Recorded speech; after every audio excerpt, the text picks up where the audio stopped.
You and your family are going broke right now, and you don't even know it. Mr. Speaker, this chart shows the amount of money that we have in circulation in dollars.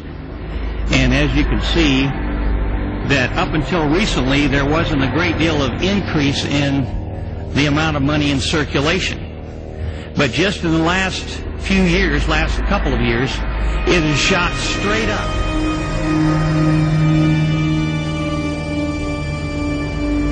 That up until recently, there wasn't a great deal of increase in the amount of money in circulation.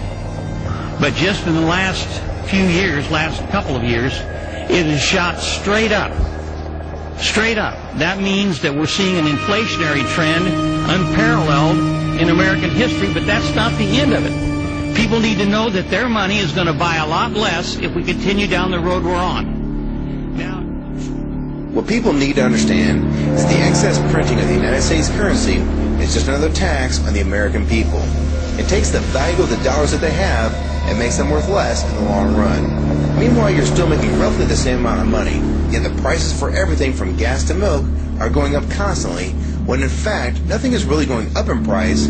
It's the dollar's actual value that's been dropping, and not prices going up.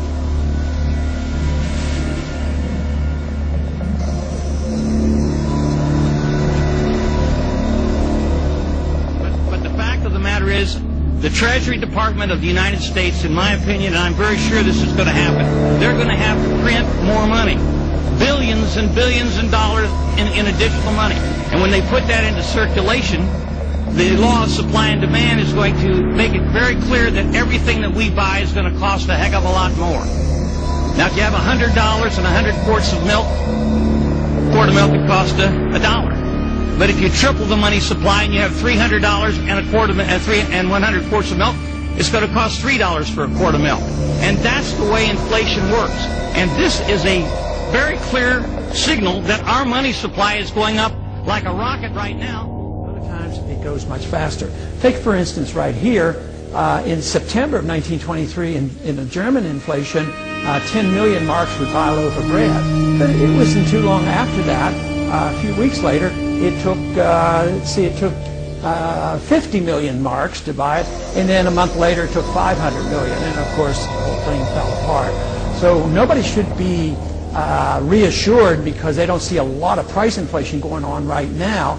That what they should be looking at is what the Federal Reserve is doing, printing money like crazy, and the day that we have to dread is the day the people lose confidence, or the world lose confidence in the dollar, because that's when prices will soar, interest rates will go up, and then we will be forced into devising another monetary system. Pump an extra $1 trillion into the U.S. financial system by purchasing Treasury bonds and mortgage securities. Now, the idea, of course, is to encourage economic activity by lowering interest rates, including those on home loans. While this may bring a short-term jolt, many critics say that printing money, vast amount of money, out of thin air will bring disastrous consequences.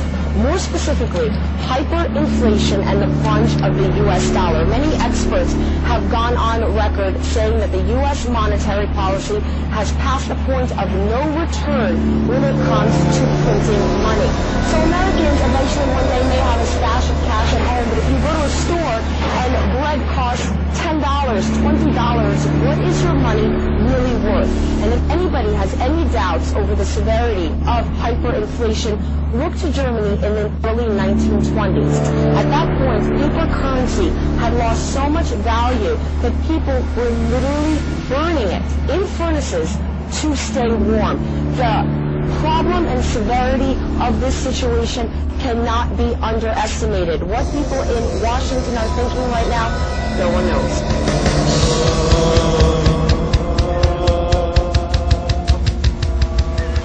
The Great War was over. On the 11th of November 1918, an armistice had been signed. In Britain and France, the survivors celebrated victory, the return of peace, and the end of bloodshed. They'd left behind the nightmare lands of death and destruction created by 4 years of war. The cost of those years was almost beyond imagination, but somehow, somewhere, that cost would have to be counted. idea that Germany should be let off lightly would have seemed sheer madness to Frenchmen who'd seen the effects of the German war machine on their own country. In order that scenes like this could never happen again, they wanted a Germany stripped of her wealth and armed forces. Her fortifications were to be destroyed. Her army was to be reduced to 100,000 men. No air force, no submarines, and to accept blame for starting the war and pay reparations.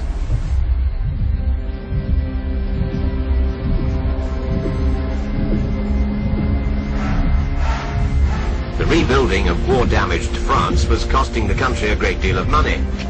Germany was already in a bitter mood. Might not reparations only make things worse? But these arguments didn't impress the Allies, who fixed a sum of £6,600 million for the Germans to pay. For some time, the value of the mark had been dropping. As the value of the notes decreased, so the amount of notes needed to buy things grew. Banks became more and more hard-pressed to meet the ever-increasing demand for paper money. Without customers, suitcases replaced wallets. To meet this crisis and pay the strikers in the Ruhr, the government simply printed more money. And as it lost its value, so it cost more and more to pay wages, to buy food. Hundreds of thousands. Millions, whatever figure was printed on the notes, really meant nothing. The German mark was worthless. As in a fearful dream, people's life savings were blown away like leaves in a gale.